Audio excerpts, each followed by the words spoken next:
ও মাই god Jasim, এই কি অবস্থা? তোমার এই অবস্থা কে করছে? ম্যাডাম ম্যাডাম আমার মান করলেন, আমি চাকরি করব না, আমি যাবো না ম্যাডাম। কেন? এই গ্রামের লোকজন 19 বিষয়ে আমার দরুনি দেয়, আমার বাইন্দা হয়, আত্মসাতি মন্ত্রাস করায়, আমি আর চাকরি করব না, আমার মান করলেন। আমি কি জানি? আপনি কেমনে জানবেন? আপনি মাস্ত আইছেন, আগে পুরোটা শুনেন। আসলে এই ব্যাপারটা আমি কিভাবে জানবো? আমি তো ছিলাম না। কিন্তু জসিম, এই যে তোমাকে বেঁধে রাখছে, তোমাকে দৌড়ানি দিছে, তোমাকে দিয়ে হাত পাখা দিয়ে বাতাস করাইছে, ভাগ্যিস তোমাকে মারে নাই। আপনার কইতে মারে নাই। এই, তোমার কোন অ্যাঙ্গেল থেকে দেখে মনে হইতেছে তোমাকে মারছে?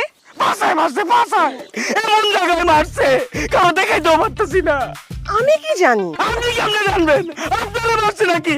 আপনি কেন আমার বান্দা করলেন? আমি টিকিট ছাড়া একদম দিয়ে বাড়ি যাবো গা।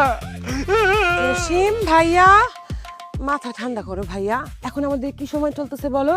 ক্রাইসিসের সময় চলতেছে, বিদ্যুতের ক্রাইসিস চলতেছে, তাই না? এই সময়টা কি সব সময় থাকবে? থাকবে না। ভবিষ্যতে যখন ক্রাইসিস কেটে যাবে তখন কি হবে? তোমার হয়ে আমি সুপারিশ করব। এই যে তুমি মাইর খাইতেছো, দৌড়ানি খাইতেছো, তোমাকে দিয়ে বাতাস করাইতেছে, এগুলা উপর লেভেলে আমি যে সুপারিশ করব, তখন তোমার পজিশনটা কোথায়